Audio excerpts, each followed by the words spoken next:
প্রাক্তন সেনাকর্তা ব্রিগেডিয়ার বিশ্বজিৎ চ্যাটার্জি নিশ্চিতভাবে তার কথা বলবেন, কিন্তু আমার বিশেষভাবে আগ্রহ থাকবে তার কাছ থেকে শোনার একজন প্রাক্তন সেনাকর্তা হিসেবে তিনি সিএএ বা এনআরসির কথা উঠে আসছে একই অনুষঙ্গে, এগুলোকে কিভাবে দেখছেন? দেশের সেবা করতে গিয়ে অভিজ্ঞতাটা কি?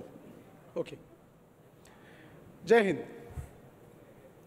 একজন প্রাক্তন ব্রিগেডিয়ার সাহেবকে এখানে ডেকে তুই জিজ্ঞেস করো কি উনি কিছু বলুক সিএ সম্বন্ধে কিংবা এনআরসি সম্বন্ধে, সে প্রথমেই চেষ্টা করবে তোমাদের নিয়ে যেতে বর্ডার এরিয়াসে, যেটা বর্ডার টাস্ক ফোর্স বা বর্ডার ম্যানেজমেন্ট রয়েছে।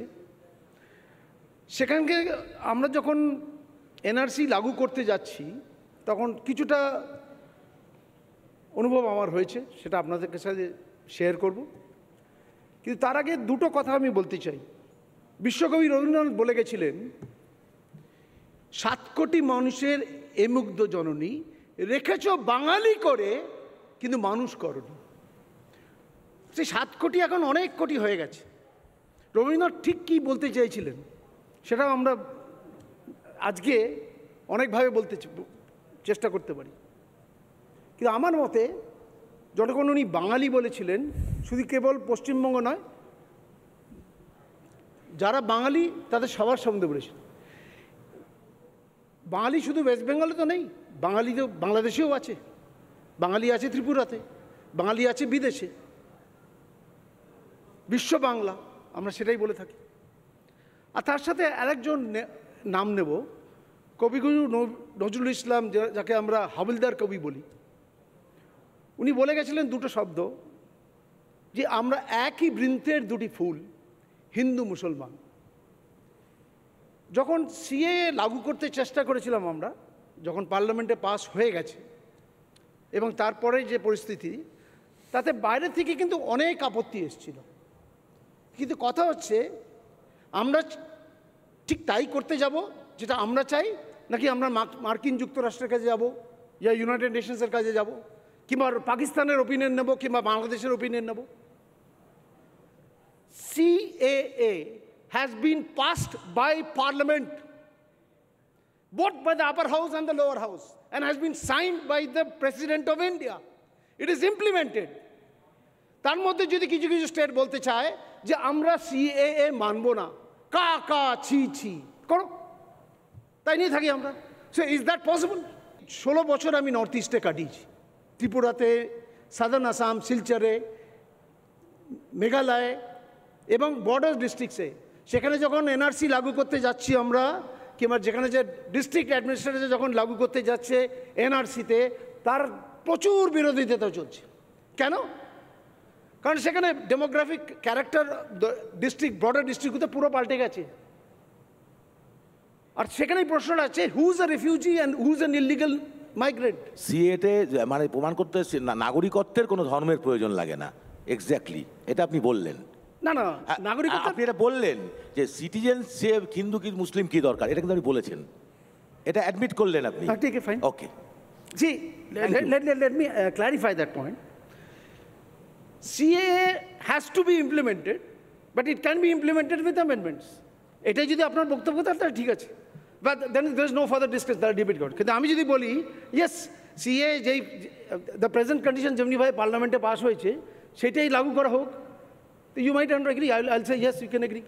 আর যে কোনো ল যখন পাস হয়, তখন যখন ইমপ্লিমেন্ট করতে যাই আমরা, তখন দেখা যায় yes it requires further amendment, করবো আমরা, উইল ডু দ্যাট। বেশ, আমাদের সময় শেষে পরবর্তী বক্তাকে ডাকতেই হবে এবারে। অনির্বাণ, তাপসবাবুকে আমি ডেকে নেব এদিক থেকে। তাপস বন্দ্যোপাধ্যায়, রাজ্য কমিটির সহসভাপতি ISF-এর। তাপসবাবু ইতিমধ্যে একটা ইন্টারজেকশন পয়েন্ট দিয়েও ছিলেন, এবার মনে হয় তাপসবাবুর সরাসরি নিজস্ব বক্তব্য। তাপসবাবুর কাছ থেকে একটা বিষয় আপনার বক্তব্যের সঙ্গেই জেনে নিতে চাইবো, আলাদা করে বলতে পারেন, এর সঙ্গেও বলতে পারেন। এই যে 3টে দেশের কথা বারবার উঠছে, বাংলাদেশ, পাকিস্তান এবং আফগানিস্তান, এই 3টে দেশ থেকে ধর্মীয় কারণে অত্যাচারিত হয়ে অথবা অন্য কোনো কারণেই অত্যাচারিত হয়ে, মানে এই ধরনের ধর্মীয় পরিচিতি বা সত্তার জায়গা থেকে অত্যাচারিত হয়ে ভারতে চলে আসতে চান, কিন্তু হিন্দু, বৌদ্ধ, খ্রিস্টান বা জৈন নন, অন্য কোনো ধর্মের মানুষ বা অন্য কোনো ধর্ম বিশ্বাসী মানুষ, এমন কোনো মানুষের কথা আপনারা জানেন? মানে যারা নাগরিকত্ব চাইছেন কিন্তু পাচ্ছেন না সিএ এর জন্য? শুভ সন্ধ্যা। সবাইকে অভিনন্দন। শুধু আমি আজকের যে সাবজেক্ট সিএ শরণার্থীদের আশ্রয়স্থল না বিভাজনের অস্ত্র, আমি মনে করি কোনোটাই নয়। আমি এর বিপক্ষে বলছি। আসলে ভারতবাগের মধ্যে দিয়েই শরণার্থীর প্রশ্নটা এসছেন, যিনি ওনারা বলেছেন, সঠিকভাবে বলেছেন।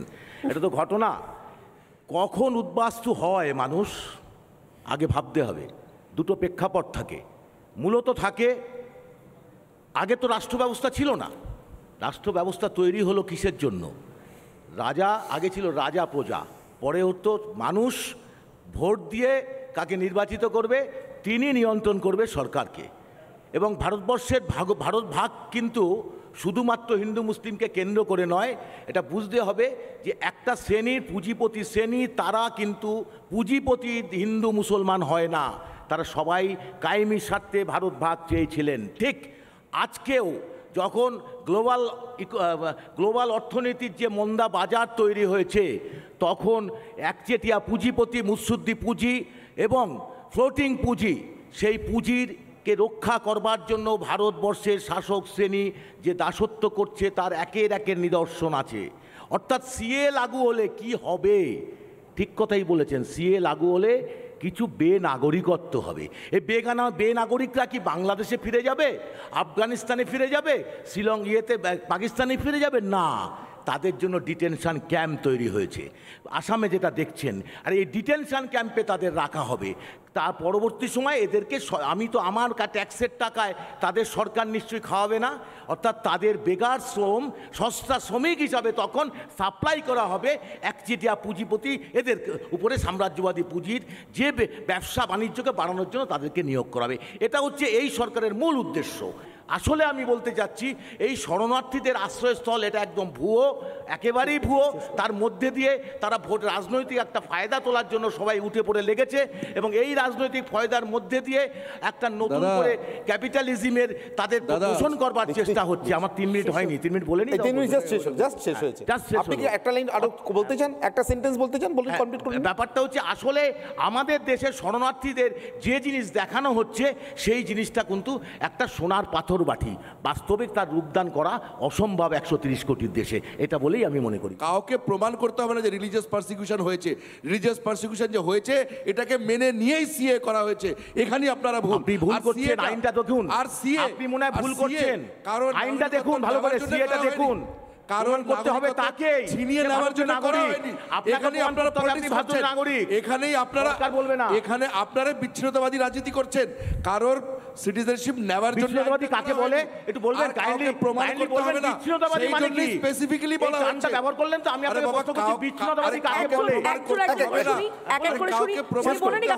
সেই জন্যই তো বলা হচ্ছে বারবার যে শুধু হিন্দু, বৌদ্ধ, শিখ, খ্রিস্টান, জৈন এদের জন্যই বলা হচ্ছে, কেননা এটাও হিস্টোরিক্যাল ফ্যাক্ট যে এদের উপরেই রিলিজিয়াস পারসিকিউশন হয়েছে। আফগানিস্তান, পাকিস্তান, বাংলাদেশে এদের উপরেই শুধু রিলিজিয়াস পারসিকিউশন হয়েছে। আইনে এটা বলা আছে, তাকে প্রমাণ করতে হবে, তাকে প্রমাণ করতে হবে। আপনি আইনটা পড়ুন না আরেকবার, আর আপনি পড়ুন না আরেকবার আইনটা, আপনি পড়ুন না আইনটা। আমি তো পড়ে বলছি আইনটা, আমরা তো আইনটাকে পড়ে বলছি। আরে আমিও আপনাকে পড়েই বলছি। তাপসবাবু, একটা প্রশ্ন আপনার কাছে আমার ছিল, সেই প্রশ্নটার উত্তর পেলাম না। বাংলাদেশ, পাকিস্তান এবং আফগানিস্তান থেকে ভারতে চলে এসেছেন বা ভারতে আসতে চান ধর্মীয় কারণে অত্যাচারিত হয়েই, এদের মধ্যে হিন্দু, বৌদ্ধ, খ্রিস্টান, জৈন এর বাইরে অন্য কোনো ধর্ম সম্প্রদায়ের বা বিশ্বাসের মানুষের খোঁজ আপনি জানেন? একজন হলেও চলবে না?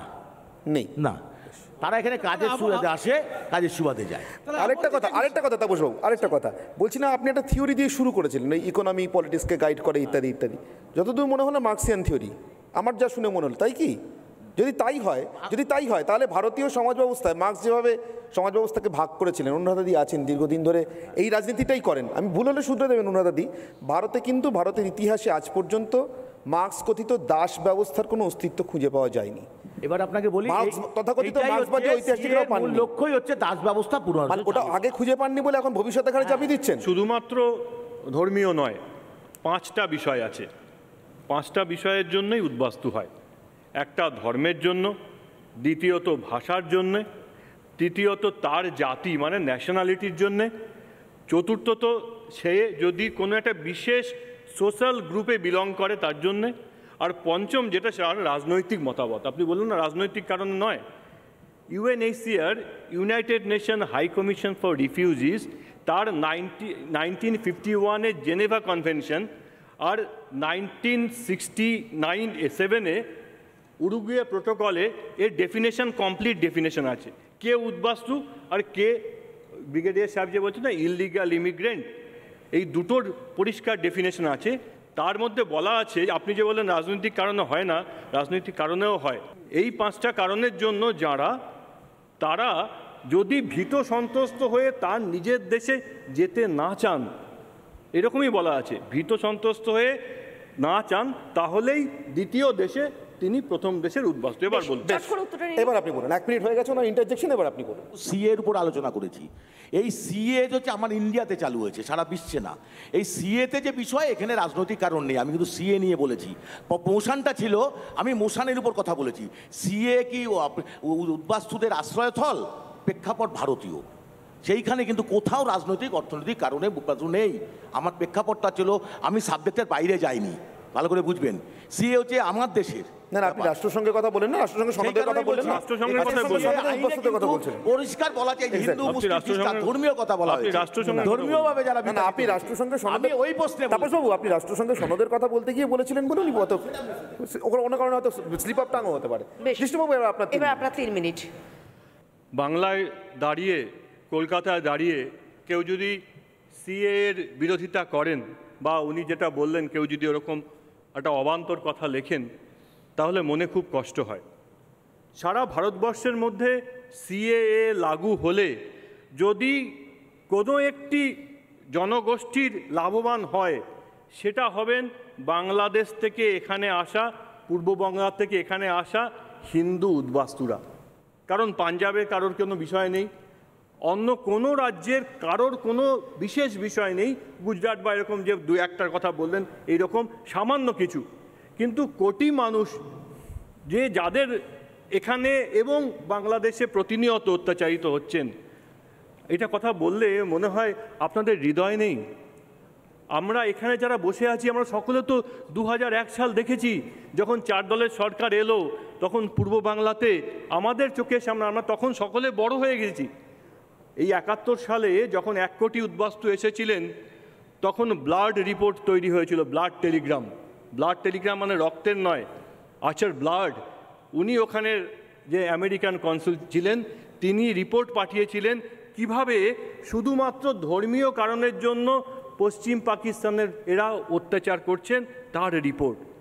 কি নৃশংস, কি মায়ের সামনে মেয়েকে, মেয়ের সামনে মা, মা মেয়ে ঠাকুমা 3 প্রজন্মকে এক জায়গাতে ধর্ষিতা হতে হয়েছে। একটা বাচ্চা ছেলেকে চোখের সামনে কেটে আগুনে ঝুলিয়ে দেওয়া হয়েছে। সেই ধর্ষিতা মেয়ের মুখ চেপে ধরে ক্যানিংয়ে এসছে, বারাসাতে এসছে, সেই মানুষদেরকে আমরা দেখেছি। আর কাদের অসুবিধা হচ্ছে সেটা জিজ্ঞেস করছিলেন না? তাদের অসুবিধা হচ্ছে যাদেরকে ধরে নিয়ে যাবার পরে পুলিশকে টাকা দিয়ে বেরিয়ে আসতে হয়। আজকের সীমান্তবর্তী জায়গাগুলোতে যান, হিন্দু উদ্বাস্তুদের প্রতিদিনের জীবনের কষ্ট দেখুন, তাহলে বুঝতে পারবেন। বামপন্থীরা বুঝতে পারবেন না। তার কারণ হচ্ছে যে তারা মরিচঝাঁপি করেছেন।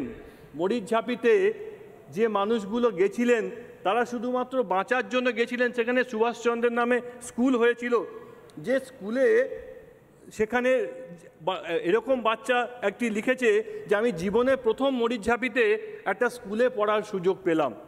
সেখানে পুলিশ গেছে, একই দিনে গুলি চালিয়েছে, 1000 মানুষকে, দ্বারা তপশিলি জাতিভুক্ত পূর্ব বাংলার মানুষকে মেরেছে।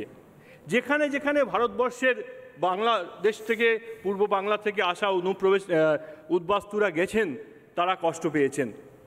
আর উদ্বাস্তু এবং অনুপ্রবেশকারী এই দুটোর মধ্যে পার্থক্য নিয়ে এত সমস্যা হচ্ছে, তো আমি একটা উদাহরণ দিয়ে বলছি।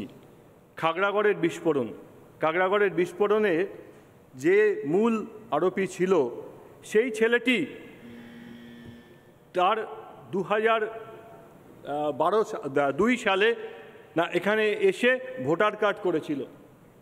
তারপরে সে একটা স্লিপার সেল চালাতে থাকে। ভারতবর্ষের হিন্দু নয়, মুসলমান, ভারতীয় মুসলমান বাচ্চা মেয়েদেরকে ওই শিমুলিয়ার মাদ্রাসার থেকে তুলে আনে। সন্দেশখালির যদি আপনি দেখেন যে বাগদা থেকে শুরু করে গোসাবা পর্যন্ত এই 14টি অ্যাসেম্বলি কনস্টিটিউয়েন্সির মধ্যে 8টি তপশিলি জাতিদের দ্বারা জন্য সংরক্ষিত, সন্দেশখালি তপশিলি উপজাতির জন্য সংরক্ষিত। কিন্তু বিগত 3 দশকের হিসেবে দেখুন যে ওখান থেকে তপশিলি মানুষদের এথনিক ক্লিনজিং হচ্ছে। এই এথনিক ক্লিনজিংয়ের কারণ হচ্ছে ওখানে যে ক্যাটেল স্মাগলিংয়ের সঙ্গে, গো পাচারের সঙ্গে এবং সীমান্ত যে অপরাধের সঙ্গে যুক্ত আছেন, সেই অপরাধের সঙ্গে যুক্ত মানুষদের যারা ওপার বাংলা থেকে এসে ইললিগাল ইমিগ্রেন্ট এই জায়গাতে করছেন। বেশ, কৃষ্ণবাবু, সময় যেহেতু শেষ হয়েছে, আমার একটাই প্রশ্ন, বাংলাদেশ নিয়ে এত কথা হচ্ছিল বলেই আমি প্রশ্নটা করছি। দেখুন, দর্শন পড়া, ভারতীয় দর্শন পড়া মানুষ হিসেবে আমি এটা জানি যে আমাদের দেশে যারা কাপিল বা সাংখ্য অর্থাৎ কপিলের অনুসারী বা সাংখ্য মতে বিশ্বাসী, সেই নাস্তিকদেরকেও সনাতন ধর্মেরই অন্তর্ভুক্ত করা হয়, তাদেরকে সোকল্ড অহিন্দু বলা হয় না। কিন্তু স্বামী বিবেকানন্দ বা শ্রীরামকৃষ্ণের ঔদার্যে তো ভারতের আইন তৈরি হয়নি, আইনটা আইন, বাস্তবতা। সে আইনে 4টে ধর্মের কথা লেখা আছে বা 5টা ধর্মের কথা লেখা আছে। এই 3টে দেশের ক্ষেত্রে, বাংলাদেশ, পাকিস্তান, আফগানিস্তান, বাংলাদেশের যে ব্লগাররা ঘোষিতভাবে নাস্তিক এবং নাস্তিকতার জন্যই মরতে বাধ্য হলেন, তারাও তো ধর্মীয় পারসিকিউশনেরই শিকার, যদি আমার ভারতীয় দর্শনের দৃষ্টিভঙ্গিতে দেখি। আপনি হয়তো আমার আগে যে প্রথমে বলছিলাম, আমি তসলিমা নাসরিনের কথা বলেছিলাম। তসলিমা নাসরিন তার বক্তব্যের জন্য, ওই যে বললাম সোশ্যাল গ্রুপে বিলং করেন, তার মতো যারা আছেন তাদেরও পাওয়া উচিত। ওখানে যিনি নিজের জীবনকে মনে করবেন যে তিনি ওখানে অসুরক্ষিত, তার প্রত্যেকের পাওয়া উচিত। কিন্তু তারা যে এগুলোর বাইরে চলে গেলেন, তারা তো হিন্দু, বৌদ্ধ, খ্রিস্টান, জৈন কোনোটাই নিজেকে বলতে পারবেন না, নাগরিকত্ব পাবেন কি করে? আজকে তসলিমা নাসরিন কোথায় আছেন? ভারতে আছেন। ভারতে আছেন। তাহলে এই আইন হওয়ার পরেও এইরকম যে সমস্যা হবে, ধরুন আমি বলছি হাজার হাজার মানুষের সমস্যার কথা। আমি একজন পূর্ব বাংলার উদ্বাস্তু পরিবারের মানুষ থেকে হয়ে আমি জানি আমি ওই কান্না শুনেছি যে ধর্ষিতা মেয়ের মুখ চেপে ধরে যে বাড়ি থেকে এসছে, সে বাড়িতে নতুন একটা লোককে দেখতে পাচ্ছি, তার বাড়িতে ধর্ষিত একটা মেয়েকে নিয়ে যে রাত্রিবেলা কাঁদছে, তার মুখ চেপে ধরেছে, এটা আমি দেখেছি। আপনি তসলিমার কথা বলছেন, বা এরকম যদি 5 জন 10 জন হয়, তাদের জন্য তো আছে ভারতবর্ষ, সারা পৃথিবীতে।